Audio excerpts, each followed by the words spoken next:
शुभांगम् लक्ष्मीकान्तम् कमलनयनम् योगिभिर्ध्यानगम्यम् वन्दे विष्णुम् भवभयहरम्। नारायणं नमस्कृत्य नरं चैव नरोत्तमं देवीं सरस्वतीं व्यासं ततो जयमुदीरये।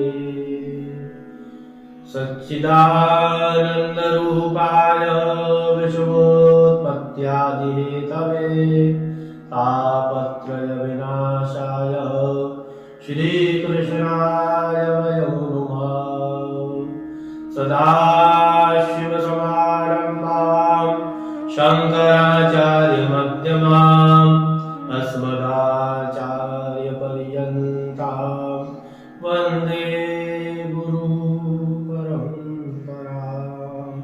बोले श्री एकादशी मैया की जय।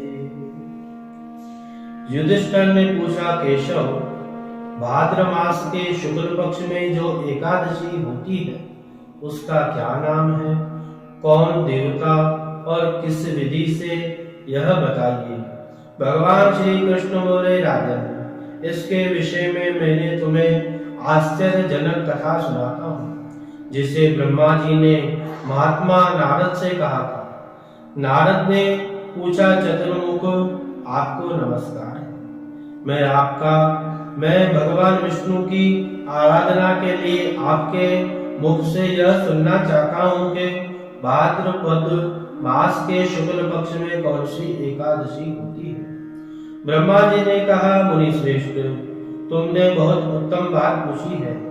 क्यों न हो, वैष्णव जो ठहरे भादो के शुक्ल पक्ष की एकादशी पद्मा के नाम से विख्यात है। उस दिन भगवान ऋषिकेश की पूजा होती है। यह उत्तम व्रत अवश्य करने योग्य है। सूर्य वंश में मानदाता नाम के एक चक्रवर्ती सत्य प्रतिज्ञ और प्रतापी राजर्षि हो गए। वह प्रजा का अपने ओर से पुत्रों के भांति धर्म पूर्वक पालन किया करते थे। उनके राज्य में अकाल नहीं पड़ता था, मानसिक चिंताएं नहीं सताती थी और व्याधियों का प्रकोप भी नहीं होता था। उनकी प्रजा निर्भय तथा धन धान्य से समृद्धि थी। महाराजा के कोष में केवल न्यायोपार्जित धन का ही संग्रह था।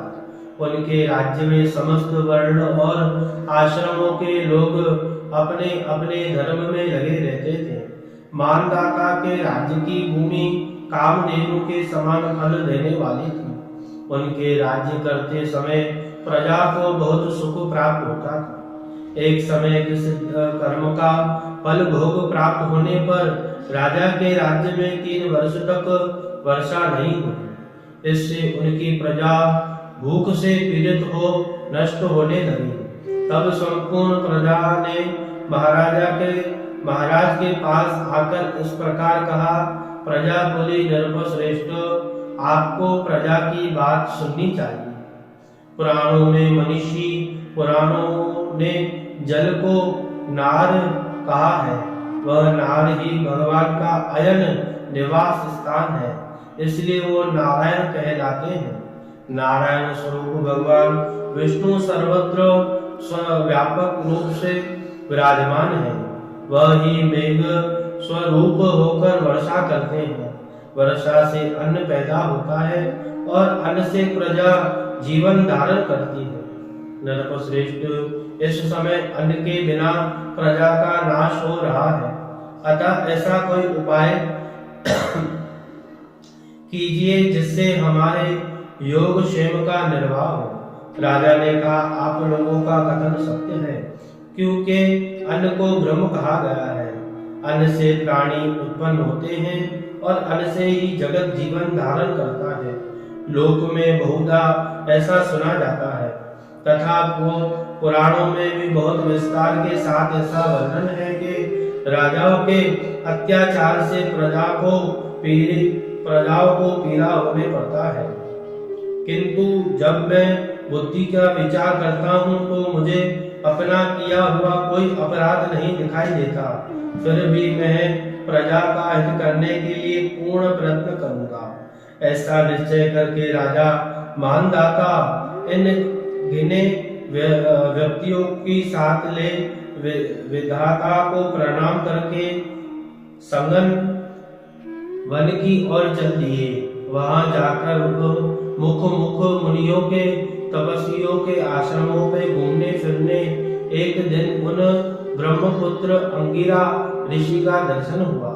उन पर दृष्टि पड़ते ही राजा हर्ष में भरकर अपने वाहन से उतर पड़े और इंद्रियों को वश में रखते हुए दोनों हाथ जोड़कर उन्हें मुनि के चरणों में प्रणाम किया। मुनि ने भी स्वस्ति कहकर राजा का अभिनंदन किया और उनके राज्य के सातों अंकों की कुशल पूछी।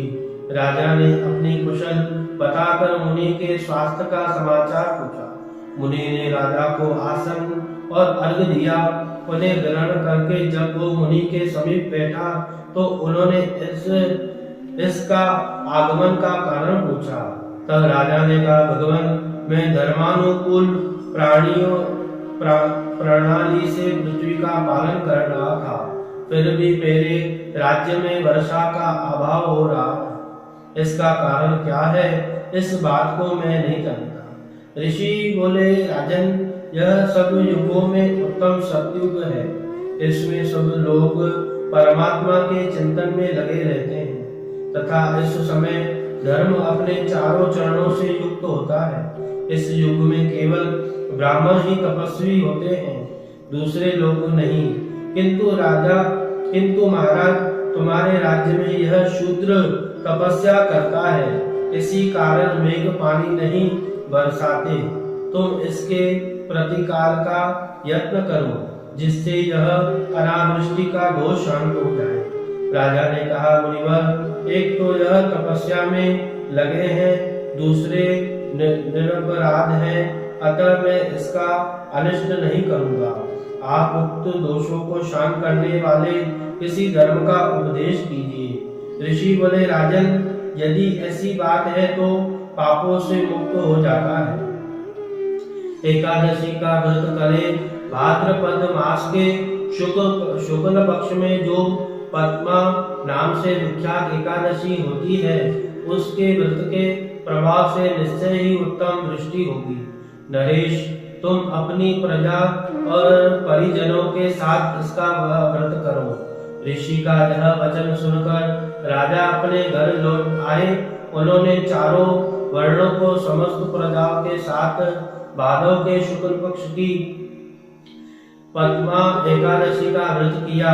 इस प्रकार व्रत करने पर मेघ पानी बरसाने लगे, पृथ्वी जल से आप्लावित हो गई और हरी भरी खेतों से सुशोभित होने लगी।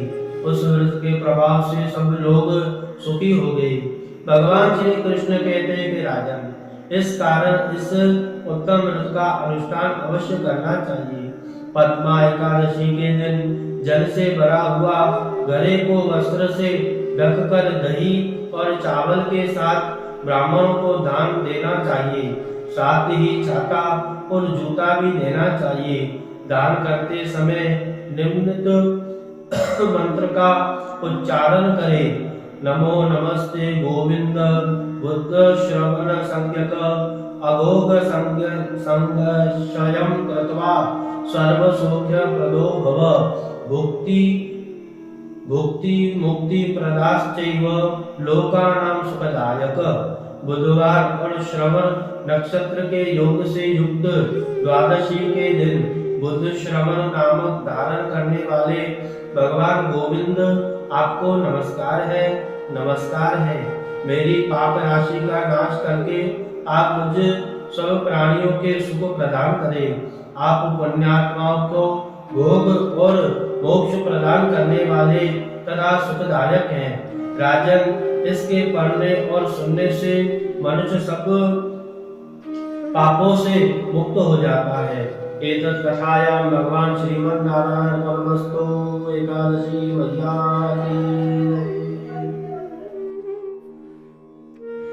शिव भक्ति कल्पद्रुम YouTube चैनल को आप लाइक, शेयर, सब्सक्राइब जरूर करें और बेल आइकन दबाकर आध्यात्मिक कथाओं का आनंद जरूर लें। हर हर महादेव।